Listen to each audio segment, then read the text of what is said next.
জীবনে সাফল্য লাভ করতে হলে মানুষকে উচিত পথে চলতে হবে, কিন্তু তার থেকেও বেশি গুরুত্বপূর্ণ হলো এটা বোঝা যে সেই পথে চলতে চলতে কখন আমাদের দাঁড়াতে হবে আর কখন আমাদের চলতে হবে।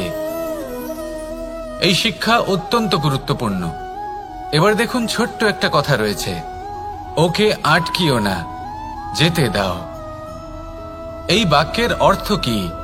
অর্থ যে কাউকে আটকিও না, যে এগোতে চাইছে তাকে এগোতে দাও, তার পথে বাধা সৃষ্টি করো না। এবার এই ছোট কথাতে এক অনুচিত স্থানে আমি দাঁড়িয়ে পড়ি।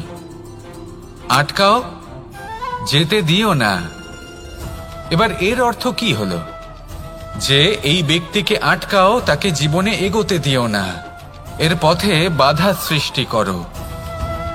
এবার এই ছোট কথাতে অনুচিত স্থানে যদি আমি আটকে যাই, তবে ভাবো কত পার্থক্য হলো।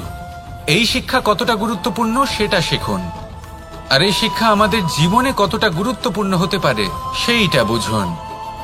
বুঝে যান, শিখে যান জীবনে কখন সামনে এগোতে হবে আর কখন থামতে হবে। মন প্রসন্ন হয়ে বলবে, রাধা রাধা। সময় যা সবকিছুকে সমান করে দিতে পারে, যা সব থেকে বেশি শক্তিশালী, সব থেকে বড় সম্পত্তি, সব থেকে বড় শিক্ষক এবং সব থেকে বড় সুযোগ। এই সময় যখন ভালো যায় তখন তা আপনাকে আমিত্বে মত্ত করে তোলে, অহংকারে নিমজ্জিত করে দেয়। আর যখন খারাপ হয় তখন দুঃখের সাগরে নিজের প্রতি ঘৃণাবোধে নিমজ্জিত করে।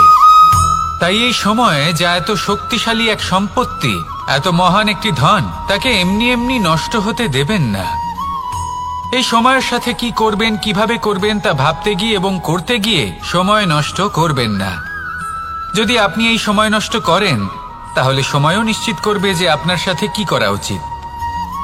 তাই সময়ের সদ্ব্যবহার করুন আর আমার সাথে ভালোবেসে বলুন, রাধা রাধা। আপনারা সবাই একটা গাছের পাতাকে দেখুন, যতক্ষণ পর্যন্ত গাছের সাথে, মানে গাছের ডালের সাথে জুড়ে থাকে, সে সবুজ থাকে, বাতাসের সাথে সে নড়তে থাকে।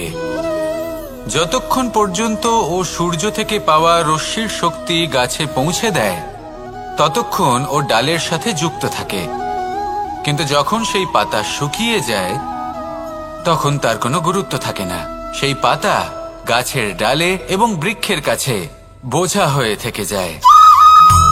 এবং এমন এক সময় আসে যখন সেই ডালটি শুকনো সেই পাতাকে পরিত্যাগ করে। এটাই আমরা এই প্রকৃতিতে দেখি এবং এটাই হলো সত্য।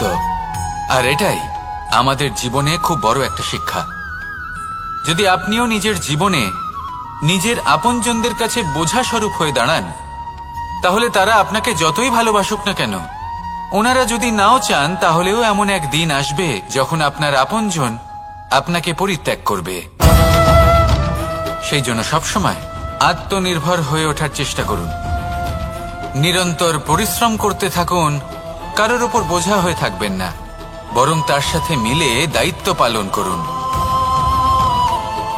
এমনটা করবেন, তাহলে আপনার সম্মানও বজায় থাকবে এবং সম্পর্কের মধ্যে আপনার মূল্যও বজায় থাকবে। আসুন আর আমার সাথে ভালোবেসে বলুন, রাধা রাধা। ঈশ্বর আসলে কে? সংসারের বেশিরভাগ মানুষের কাছে ঈশ্বর হলেন এই সংসারের রচয়িতা, পালনকর্তা। কারোর কাছে উনি জ্ঞাতা, কারোর কাছে উনি হলেন আস্থার প্রতীক, আবার কারোর জন্য শুধুমাত্র অন্ধ বিশ্বাস। কিন্তু এই ঈশ্বর কি কোনো শরীর, নাকি একটা বোধ, নাকি শুধুই শ্রদ্ধা? ঈশ্বর হলেন তিনি যিনি হলেন আপনার ইষ্ট। সেই জন্যই তো গুরু, মাতা, পিতা এনাদেরও ঈশ্বরই বলা হয়েছে। যাদেরকে আমরা ঈশ্বর বলে মনে করি, যারা আমাদের ইষ্ট, তাঁরা আমাদের একটি পথ দেখান, একটি দিকে চালিত করেন। সেই পথে চলে আপনি শুভ কর্ম করতে পারেন।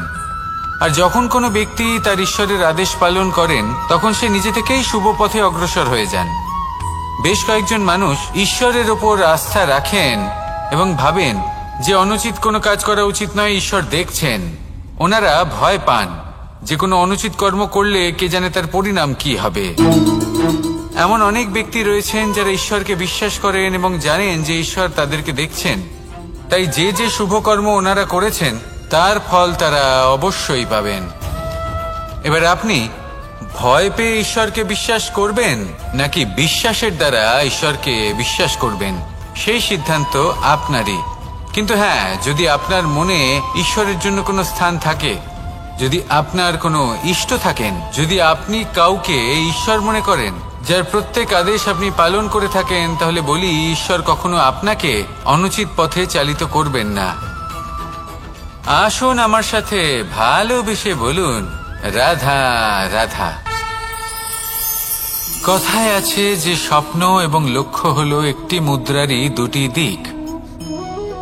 যতক্ষণ না স্বপ্ন দেখছেন ততক্ষণ বুঝবেন কি করে আপনার লক্ষ্য কি। স্বপ্ন দেখে যদি নিজের লক্ষ্য বুঝতে পারেন, সেটা পেতে চান, তবেই সেটা লাভ করতে পারবেন।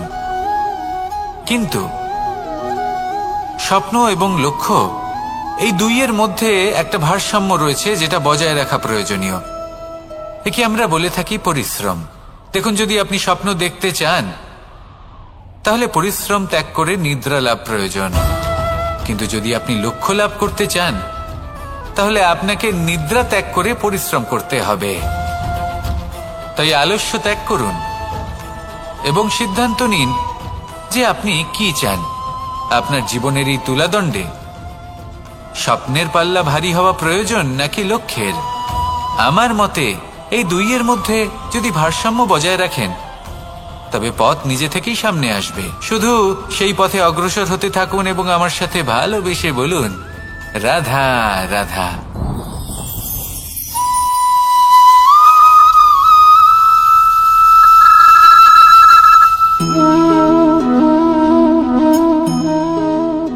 মোহনের বাঁশির এই সুর, এই সঙ্গীত কার না পছন্দ হয়? সবারই খুব ভালো লাগে। এবার এই সুর আসে কোথা থেকে? কেউ বলবেন কৃষ্ণের হৃদয় থেকে। সত্য কথা, এই সুর হৃদয় থেকে নির্গত হয় এবং প্রকট হয় এই বাঁশি থেকে। এই বাঁশিটাকে দেখুন, এই ছিদ্রগুলি দেখুন, প্রত্যেকটা সুর থেকে নিজস্ব একটা স্বর নির্গত হয়। এবার যে ব্যক্তি এই সমস্ত সুর এবং স্বর বুঝতে পারেন, এতে নিপুণ, তিনি এই বাঁশির দ্বারা যে সুর নির্গত করবেন তা তো মধুর অবশ্যই হবে। এবার জীবনের সাথেও কিছুটা এরকমই ঘটে। জীবনের কিছু নীতি থাকে, অর্থ, কুটুম্ব এবং আধ্যাত্মিক। যদি জীবনের প্রত্যেকটা মুহূর্ত সুখময় হয় এরকম আপনি চান, তাহলে এই তিনটি নীতিতে আপনাকে নিপুণ হতে হবে। কোনো একটি বিশেষ নীতির প্রতি যদি আপনি বেশি ঝুঁকে পড়েন তাহলে বাকি দুই নীতি থেকে যা সুখ লাভ করা সম্ভব তা পারবেন না। ধন অর্জন করতে হবে পরিবারের জন্য, পরিবারের সুখ মনের শান্তির জন্য, মনে শান্তির প্রয়োজন মনের শুদ্ধতার জন্য। যখন এই মন শুদ্ধ হবে, জীবন শুদ্ধ হবে, পবিত্র হবে, সুন্দর হবে এবং ভালোবেসে বলবে, রাধা রাধা। আমি রথে যাত্রা করি, তাতে বারবার পথে থামি আর দেখি যে আমি অনুচিত দিকে যাচ্ছি না তো, আমি উচিত পথেই যাচ্ছি তো। কারণটা কি? কারণ হলো যাতে আমি পথভ্রষ্ট না হয়ে যাই। জীবনযাত্রাতেও এটাই প্রয়োজন। জীবনযাত্রায় ভোগ বিলাসের পথে হারিয়ে যাওয়া খুব সহজ। বারবার থেমে আপনাকে দেখতে হবে, নিজেকে কিছু প্রশ্ন করতে হবে। আমি কি আজ সেই কর্মই করছি যেটা আমি করতে চেয়েছিলাম? আমি কি আজ সেই জীবন যাপন করছি যেমন আমি যাপন করতে চেয়েছিলাম? যদি এই প্রশ্নগুলোর উত্তর হ্যাঁ হয় তাহলে এগোতে থাকুন, নয়তো থেমে যান এবং বিচরণ করুন। মনে রাখবেন, এই সংসার অত্যন্ত জটিল আর এতে হারিয়ে যাওয়া অত্যন্ত সরল। সেই জন্য নিজে থেকে বারবার থামা এবং জীবন চিন্তন করা অত্যন্ত আবশ্যক। তাহলে সেটাই করুন আর আমার সাথে ভালোবেসে বলুন, রাধা রাধা। এই সংসারে যখনই দুজন মানুষ একত্রিত হয়ে কোনো সমস্যার বিষয়ে আলোচনা করেন, তখন হয় সবার শেষে কোনো না কোনো সমাধান বের করেন বা কোনো না কোনো বিবাদ করেন। এই বিবাদ হলো মনুষ্য জীবনের সবথেকে বড় ঝামেলা, সবথেকে বড় সমস্যা।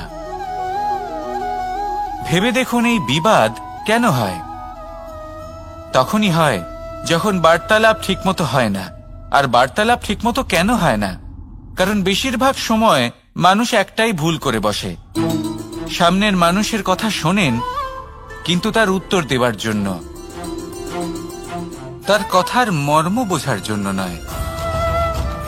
কিন্তু যেদিন থেকে, যে মুহূর্ত থেকে আপনি এটা শিখতে শুরু করে দেবেন যে আমি অপরের কথা শুনব, কিন্তু সেটা বোঝার জন্য, তাকে উল্টে জবাব দেবার জন্য নয়, সেদিন থেকেই বিবাদের সমাপ্তি ঘটবে আর বার্তালাপ স্পষ্ট হয়ে যাবে। দেখুন, হয় সামনের মানুষের কথা বুঝতে শিখুন, বা নিজের বক্তব্য ভালোভাবে সামনের মানুষটাকে বুঝিয়ে বলুন। বার্তালাপ নাকি বিবাদ, আপনি কোনটা চান? সিদ্ধান্ত আপনার। আসুন আর আমার সাথে ভালোবেসে বলুন, রাধা রাধা। কাম তৃতীয় পুরুষার্থ। এবার অধিকাংশ মানুষই কাম বলতে বিলাসিতা, বাসনা, লালসা মনে করে ফেলে। আসলে এমন কিছুই নয়। কামের বাস্তবিক অর্থ কি? কামের বাস্তবিক অর্থ হল কামনা। প্রতিটা ব্যক্তি, প্রতিটা মানুষ, প্রতিটা জীব এই সংসারে কোনো না কোনো বিশেষ কারণে আসে। সেই কারণকে পূর্ণ করার জন্য কর্ম করাকে কাম বলে। এখন সেটা সবার জন্য ভিন্ন হতে পারে। কারোর কাছে সেটা জ্ঞান অর্জন করা হতে পারে, আবার কারোর কাছে নির্মাণ করা হতে পারে। কারোর জন্য পরিবারকে সঞ্চালন করা হতে পারে, আবার কারোর জন্য এই সংসার থেকে পাপ দূর করা হতে পারে। কিন্তু সবথেকে গুরুত্বপূর্ণ হলো যে মানুষ যেন নিজের কর্ম ঠিক করে করে, সম্পূর্ণ যত্ন নিয়ে করে। তৃতীয় পুরুষার্থ মানে এই কাম। এটার অনুচিত অর্থ নিজেকে বোঝানো মানেই সমগ্র জীবনকে অর্থহীন করে দেওয়া। তাই প্রেম দ্বারা আপনার এই সংসারে আসার কারণটাকে অনুসন্ধান করুন, আর এই প্রেমের সাথেই বলুন, রাধা রাধা। প্রেম আড়াই অক্ষর, মাত্র আড়াই অক্ষরের এই শব্দ প্রেম, এর মধ্যে ত্রিলোকের এবং সমগ্র ব্রহ্মাণ্ডের বীজ নিহিত আছে। এমন কি আছে যা এই প্রেম করতে পারে না? যেখানে শক্তি এবং বিদ্যা প্রয়োগ করে আপনি কিছুই করতে পারবেন না, সেটাও প্রেম দ্বারা অর্জন করা সম্ভব। প্রেম চাইলে পাথরেও ফুল ফোটাতে পারে। প্রেম চাইলে ন্যাড়া পাহাড়ের বুক চিরে নদীপথ তৈরি করতে পারে। চাইলে নিরক্ষর ব্যক্তিকে সংসারের শ্রেষ্ঠ জ্ঞানী করে তুলতে পারে। শুধুমাত্র এই প্রেমের জন্য সবার দুষ্টু কানাই ঘনশ্যাম হয়ে উঠেছিল। শুধুমাত্র এই প্রেমের টানেই ত্রিলোকের স্বামী দ্বারকাধীশ নির্ধন সুদামার পদসেবাও করেছিলেন। এই প্রেম হলো সংসারের সবথেকে বড় শক্তি। এই সংসারের আধার হলো প্রেম। এমন কিচ্ছু নেই যা এই প্রেমের পক্ষে সম্ভব নয়। যেখানে বিদ্যা এবং শক্তি সাহায্য করতে পারে না, সেখানে এই প্রেম আপনাকে জয়ী করে দিতে পারে। তাহলে আসুন আর আমার সাথে ভালোবেসে বলুন, রাধা রাধা। আমরা যখনই কোনো যাত্রায় যাব বলে মনে করি, তখনই আমরা প্রস্তুত থাকি আসন্ন বিপদের জন্য বা সংকটের জন্য। যেমন যদি আমাদের মনে হয় যে আজকের পরিবেশ খুব ঠান্ডা হবে, তাহলে আমরা গরম বস্ত্র ধারণ করি বা সেটাকে সাথে নিয়ে যাই। যদি মনে হয় যে বৃষ্টি হতে পারে বা বৃষ্টি হয়ে চলেছে, আমরা দেখছি, তাহলে আমরা একটা ছাতা সাথে নিয়ে নিই। আমরা প্রস্তুত থাকতে চাই এবং এটাই উচিত, এবং সেই কারণেই আমরা যাত্রায় সাফল্য লাভ করি। কিন্তু যদি আমরা কথা বলি জীবনযাত্রা নিয়ে, যা কিনা সব থেকে বেশি গুরুত্বপূর্ণ, তাহলে তার জন্য আমরা পূর্ণরূপে প্রস্তুত থাকি না। আশেপাশের মানুষ, এই সমাজ, আমাদের সাথী, আমাদের মিত্ররা যে কোনো মুহূর্তে বদলে যেতে পারেন। সেই জন্য আমরা নিজেদেরকে কখনো সাবধান করি না, কখনোই নিজেদের প্রস্তুত করি না। আমাদের এটা কখনোই মনে হয় না যে এরকম হতে পারে, আর সেই কারণেই শেষে গিয়ে আমরা অত্যন্ত দুঃখ পাই। একটা অমূল্য শিক্ষা আছে যেটা আমাদের লাভ করা উচিত। সতর্ক থাকা উচিত। এই জীবনযাত্রার জন্য শুধুমাত্র এই পরিবেশের বিষয়ে তথ্য সংগ্রহ করা বা তাকে অনুমান করা এটুকু হলেই চলবে না। আমাদের আশেপাশের মানুষজনকে দেখতে হবে, তাদের স্বভাব পরিস্থিতির ওপর নজর রাখতে হবে। যখন তারা রং পাল্টাচ্ছেন নজর রাখতে হবে, তা অত্যন্ত আবশ্যক। পরিবর্তন আপনার জীবনে অবশ্যম্ভাবী। সঠিকভাবে তার সম্মুখীন হন। আসুন আমার সাথে ভালোবেসে বলুন, রাধা রাধা। আপনি এটা শুনে থাকবেন যে ছোট্ট একটা বালক, সে ঈশ্বরের প্রতিরূপ হয়। কিন্তু এমন কেন বলা হয় তা কি আপনি কখনো ভেবে দেখেছেন? আমি আপনাকে বলছি, কোন একটা ছোট্ট বালককে দেখুন, সে কি করে?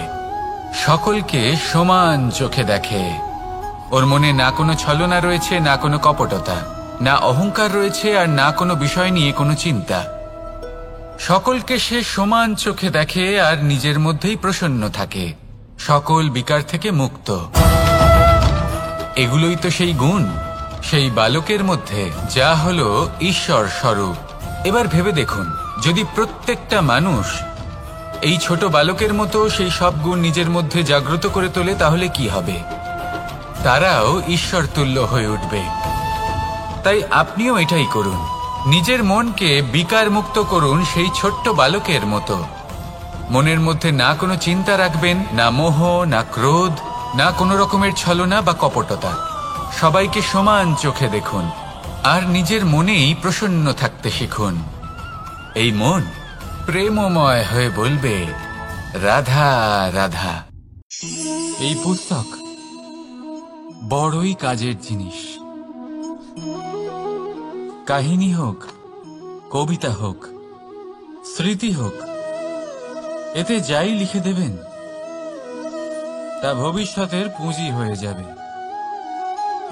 কিন্তু যদি কখনো এমন হয় যে এই পুস্তক ময়লা হয়ে যায়, বা যদি কোনো পাতায় আপনি ভুল করে কালি ফেলে দেন, বা কোনো বাক্য লিখতে গিয়ে আপনি ভুল করে ফেলেন, তাহলে আপনি কি করেন? সেই পুস্তক কি আপনি তুলে ফেলে দেন? না, তাই তো। শুধু একটা পাতা ছিঁড়ে ফেলেন যাতে সেই পুস্তক সঠিক থাকে, সুন্দর হয়ে ওঠে। এই পুস্তকের মতোই হয় আমাদের সম্পর্ক। তার সেই এক পাতা, একটা ভুল। তাই যে কোনো সম্পর্কে যদি কারোর কোনো ভুল হয়ে গিয়ে থাকে, তাহলে সেই ভুলকে সম্পর্ক থেকে দূরে করা সঠিক হবে।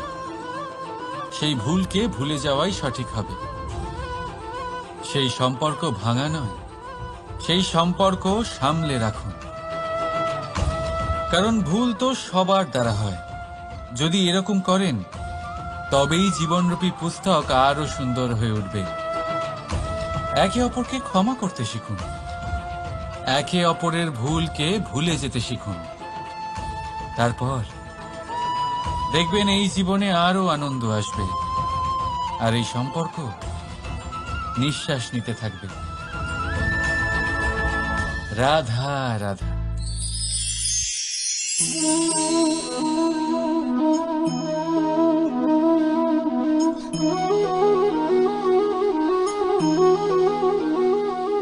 আমার এই ছায়া দেখতে পাচ্ছেন আপনি?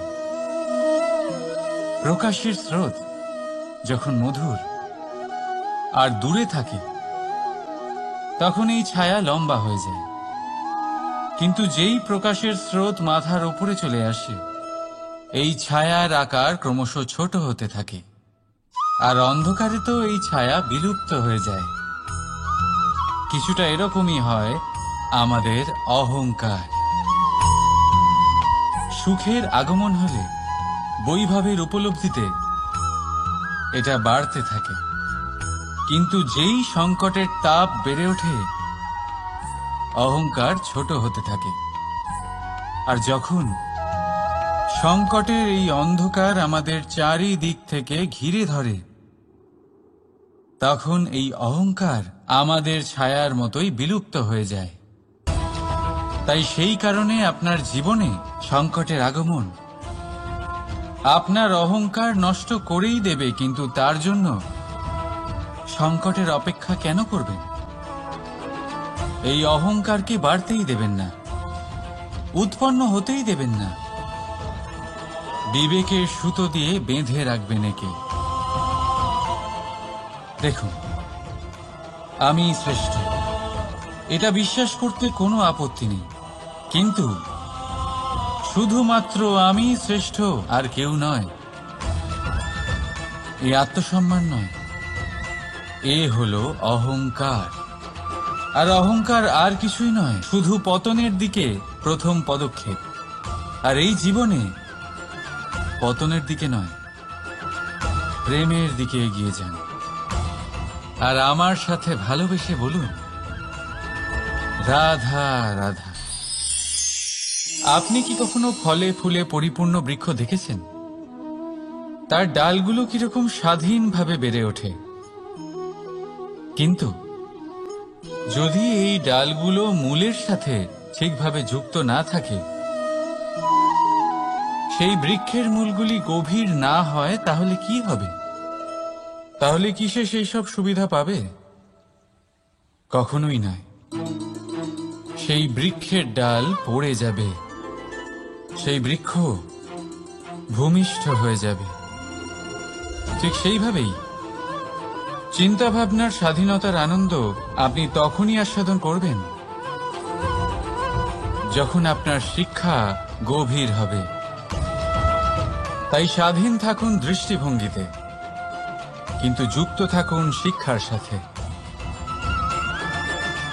রাধা রাধা। সমাজ, আমরা এই সমাজে বাস করি, আর বহুবার একটা গুরুত্বপূর্ণ কথা ভুলে যাই। এই সমাজ আমরা সকলে মিলে তৈরি করি। সমস্ত সময় কাটিয়ে দিই এইটা ভাবতে ভাবতে যে এই সমাজ কি ভাববে, আমার কি করা উচিত, আমার কি ভাবা উচিত, কি পড়া উচিত, কোনটা সঠিক কোনটা ভুল। যদি আমি এটা করি, তাহলে কয়েকজনের এটা মনে হবে না তো যে আমি খারাপ, যখন আমি তা নই? মনে ভয় উৎপন্ন হয় সেই কয়েকজন মানুষের জন্য। তার কারণ হলো আমরা আমাদের মনের কথা শুনতে পাই না, না শুনতে পাই, না বলতে পারি, আর না করতে পারি। সেই কয়েকজন মানুষের ভয় আমরা খারাপের বিরোধিতা করা ছেড়ে দিই। কিন্তু কখনো নিজেকে জিজ্ঞেস করুন, শেষ পর্যন্ত কারা এই কয়েকজন মানুষ? এই সংসারে প্রতিটি মানুষেরই নিজের আলাদা আলাদা ব্যক্তিত্ব আছে, আলাদা দৃষ্টিভঙ্গি আছে।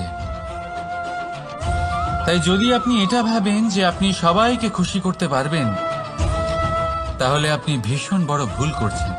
জীবনে কর্ম তাই করুন যাতে আপনার অন্তরাত্মা সন্তুষ্ট হয়। আর অন্তরাত্মা সন্তুষ্ট তখনই হবে যখন আপনার কর্ম শুভ হবে।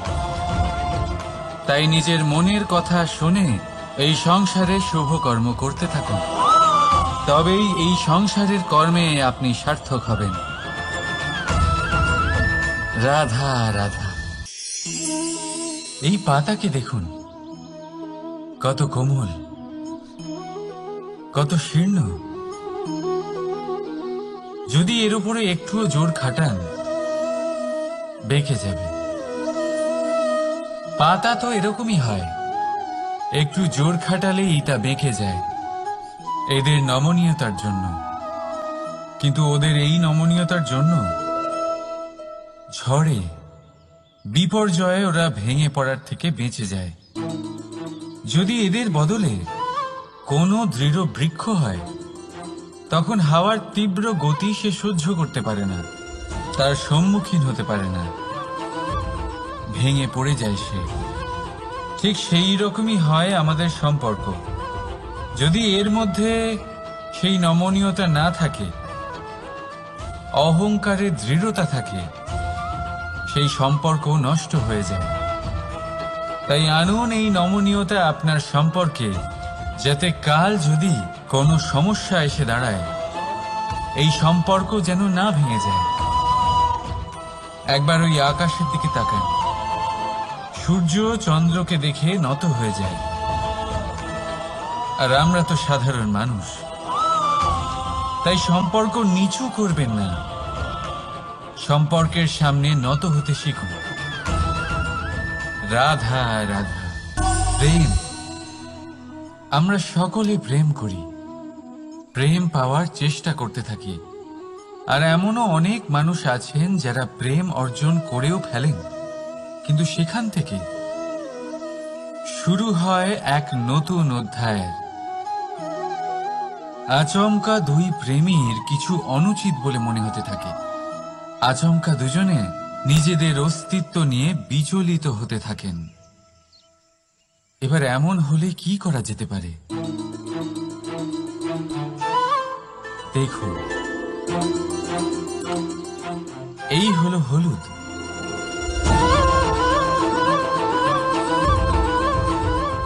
আর এই হলো চুন।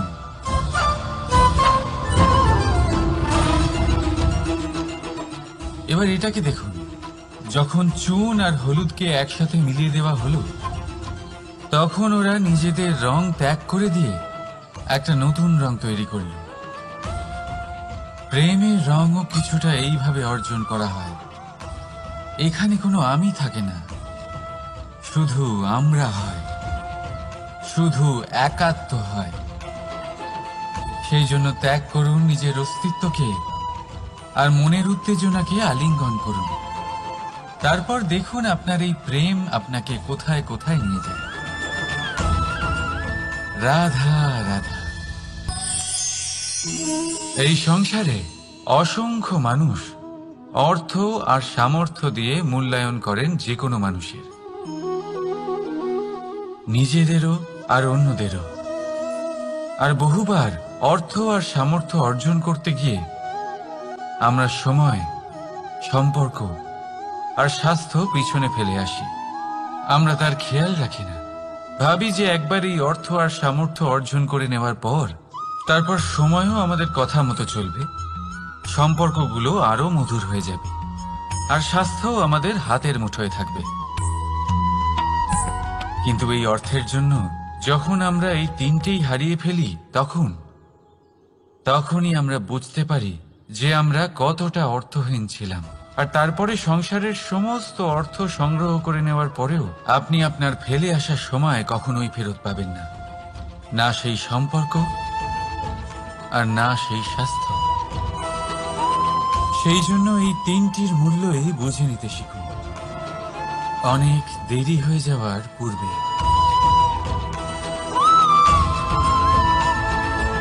রাধা রাধা। অনেক উচ্চতায় পৌঁছতে গেলে আমাদের কি প্রয়োজন হয়? এর উত্তর বড়ই সহজ, সিঁড়ির। এবার এর মধ্যে একটা গভীর রহস্য লুকিয়ে আছে। আমরা যখন দ্রুত সিঁড়ি দিয়ে উঠি, তখন কাউকে পেছনে ফেলে এলে তখন তাকে দেখে কি আমরা ছোট মনে করি? তাকে কি আমরা নিচু নজরে দেখি? যদি কাউকে ধাক্কা দিয়ে আমাদের এগোতে হয়, তাকে দেখে কি আমরা উপহাস করি? যদি আপনার উত্তর হ্যাঁ হয়, তাহলে এটা আপনার বড় ভুল। আপনার সিঁড়িতে যার সাথেই দেখা হোক, মধুর সম্পর্ক বজায় রাখুন, স্নেহময় ব্যবহার করবেন তার সাথে, বিনম্র থাকবেন। কারণ যে সিঁড়ি দিয়ে আপনি উঠছেন, মনে রাখবেন সেই সিঁড়ি দিয়ে আপনাকে নিচেও নামতে হবে। যদি এই সিঁড়ি না থাকে তাহলে নিজের বিজয় উৎসব অবশ্যই পালন করবেন, কিন্তু যারা পিছনে থেকে যায় তাদের নিয়ে উপহাস কখনো করবেন না। রাধা রাধা। ভাবুন আমি কি করছি। আমি স্নান করতে চেষ্টা করছি। এই সরোবরে আমি আমার প্রতিচ্ছবি দেখতে পাচ্ছি। এবারে আমি যদি মনে মনে একথা ভেবে নিই যে আমার প্রতিচ্ছবির স্নান করা, এর অর্থ হলো আমার শরীরে স্নান করে নেওয়া, সেটা কি সঠিক হবে? এমন কি সত্যি হয়? না, কখনোই না। কারণ আপনার শরীর স্বয়ং আপনার অধীনে। যতক্ষণ না আপনি নিজের শরীরকে ভেজাবেন ততক্ষণ আপনার প্রতিচ্ছবি ভিজবে না। এবারে আপনি ভাবছেন আমি এই অযথা কথাগুলি কেন বলছি, কারণ এই কথাগুলোর সম্পর্ক আছে আমাদের জীবনের অভিজ্ঞতার সাথে। আমাদের জীবনের এই অভিজ্ঞতা অত্যন্ত গুরুত্বপূর্ণ হয়। কিছু মানুষ এমন আছেন যারা সংকটের সম্মুখীন হতে চান না, কঠিন পরিস্থিতির সম্মুখীন হতে চান না, সেইগুলোর থেকে দূরে পালান, আর তার সাথে এটাও আশা করতে থাকেন যে বড় বড় সংকটের সম্মুখীন হওয়ার অভিজ্ঞতা আপনা আপনি হবে, সেই সাহস আপনা আপনি চলে আসবে।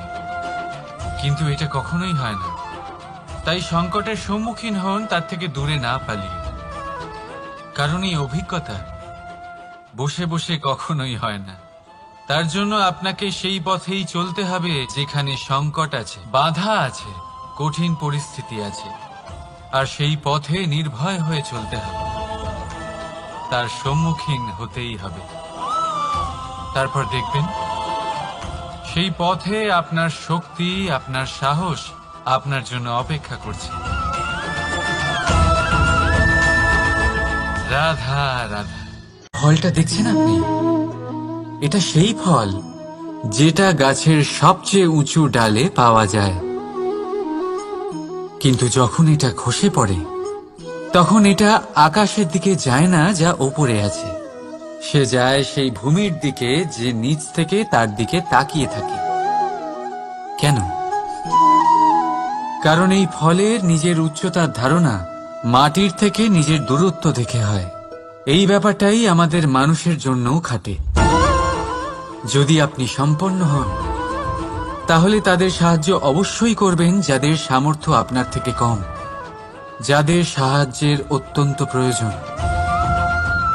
আপনার সামর্থ্য বেশি কারণ তাদের আপনার থেকে সামর্থ্য কম। দেখুন, জীবনে আনন্দ শুধু বড় হওয়ায় নয়, বরং তাদের সাহায্য করেও আছে যারা কোনো কারণবশত আপনার থেকে নিচে রয়ে গেছেন। আর যখন একটা ফল এই কথাটা বুঝতে পারে তখন আপনি নয় কেন? রাধা রাধা। সময় বড়ই বিচিত্র অনুভব দেয়।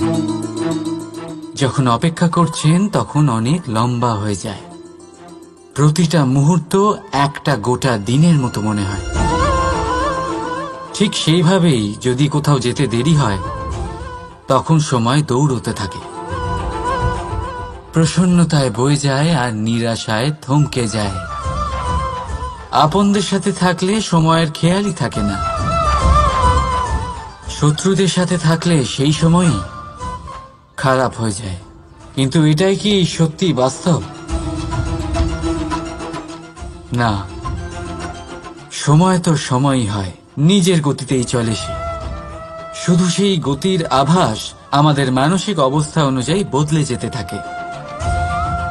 তাই এই সমস্যা সময়ের নয়, আমাদের মানসিকতা।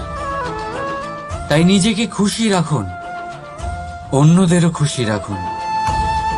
আগের সমস্ত ঘটনা ভুলে যান আর একটা উজ্জ্বল ভবিষ্যতের দিকে অগ্রসর হন। সময় সবসময় ভালোই লাগবে। প্রেম করুন সবার সাথে, সময় সবসময় সুখেই কাটবে। রাধা রাধা। অগ্নি জীবনে খুব মহত্বপূর্ণ হয়। এই অগ্নি উজ্জ্বলতা হয়ে আমাদের জীবিত রাখে। কিন্তু ভাবুন, যদি এই উজ্জ্বলতা ক্রোধের অগ্নি হয়ে দিকভ্রষ্ট হয় তাহলে কি হবে? একটা ছোট পাতা দিয়ে শুরু করে গোটা বনকে ছারখার করে দিতে পারে। ঠিক সেরকমই মানুষের ক্রোধের আগুনও অন্যদের তো ভস্ম করেই, কিন্তু তার পূর্বে স্বয়ং নিজেকেই ভস্ম করে দেয়। তাহলে কি করা যায়? কি করে নিয়ন্ত্রণ করা যায় তাকে? উত্তর হলো তাতে জল ঢেলে দিয়ে, জলের মতো বইতে দিন একে। ঠিক সেইভাবে যেমন সূর্য নিজের অগ্নিকে তেজ বানিয়ে আপনার কাছে পৌঁছে দেয়, এটাই পার্থক্য সূর্যের অগ্নি আর ক্রোধের অগ্নির মধ্যে।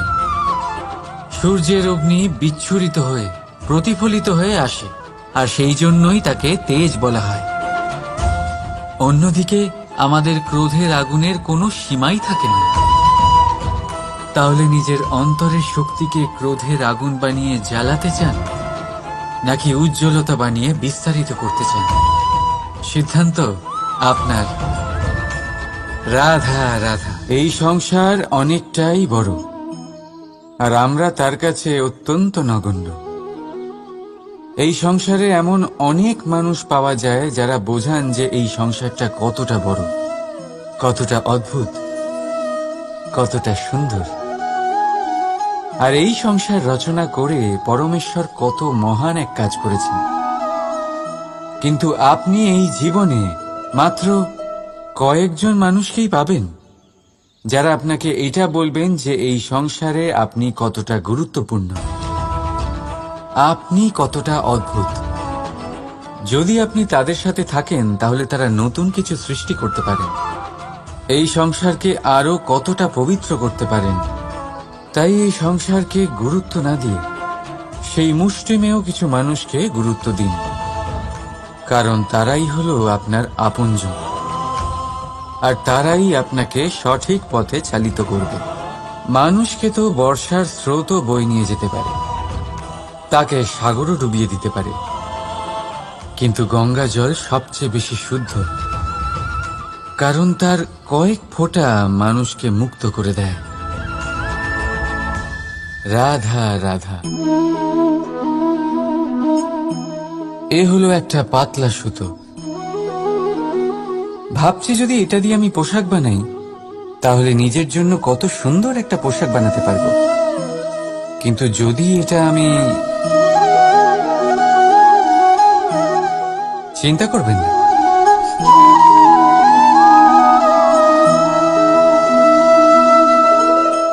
দেখুন এই সুতো জোড়া লেগে গেল।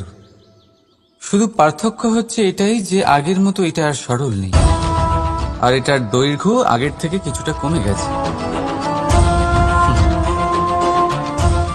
এই সংসারে প্রেমের সাথেও ঠিক এটাই হতে পারে। প্রেমের এই সুতো যা দুই মানুষকে একসাথে বেঁধে রাখে, অহংকার আর স্বার্থের আঘাত সে সহ্য করতে পারে না, ছিঁড়ে যায়।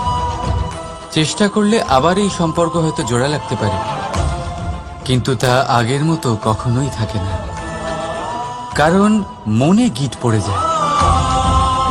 সেই জন্য প্রেমকে স্নেহের সাথে সামলে রাখুন, অহংকার আর স্বার্থের থেকে দূরে থাকুন।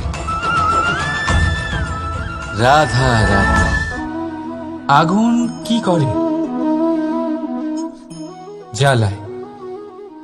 সেটা কাঠই হোক, কয়লা হোক, বস্ত্র হোক, যাই আপনি আগুনে দেবেন তা ভস্ম হয়ে যাবে। কিন্তু সোনা, যদি আপনি সোনা আগুনে ফেলেন তাহলে তা কুন্দন হয়ে নিজের অস্তিত্ব তৈরি করে। যদি আপনি লোহা গরম করেন তাহলে তা ইস্পাত হয়ে যায়। কেন? কেন হয় এরকম? কারণ তাদের অন্তরের আগুন জ্বালানোর আগুনের থেকে অনেক বেশি তীব্র হয়। এই আগুন হলো পবিত্রতার, এই আগুন হলো নিশ্চয়তার। যদি আপনার লক্ষ্য স্থির থাকে, আপনার ইচ্ছে দৃঢ় হয়, তাহলে কুন্দন হয়ে বেরোবেন, ইস্পাত হয়ে বাঁচবেন, অন্তর থেকে শক্তি পাবেন, আর কেউ আপনার সাথে কোনো অনিষ্ট করতে পারবে না। রাধা রাধা। মানুষের জীবন কি? আপনি বলতে পারেন জন্ম আর মৃত্যুর মধ্যেকার সময়। আর মৃত্যু কখন হয়? যখন মানুষ শ্বাস নেওয়া বন্ধ করে দেয়, হাত পা নাড়ানো বন্ধ করে দেয়, ভাবা ছেড়ে দেয়। এমনটা নয়, মানুষের অন্তর। তার মৃত্যু তখনই হয় যখন তার অন্তরের করুণা শেষ হয়ে যায়। করুণা সেই ভাব যা মানুষকে মানুষ করে তোলে। যা এক মানুষকে আর এক মানুষের কষ্টে তার প্রয়োজনীয়তা অনুভব করে, আর সেটাই তাকে শক্তি দেয় অন্য কাউকে সহায়তা করার জন্য, তাকে পাত্র করে এই সৃষ্টির নিয়ন্তা হবার জন্য। দেখুন, এই সংসারে মৃত্যু কেবলমাত্র একবারই হয়, তাই তার আগে কেন মরব? এই করুণাকে কেন মারব? নিজের মনুষ্যত্ব বজায় রাখুন, মৃত্যুর পরেও আপনি জীবিত থাকবেন। রাধা রাধা।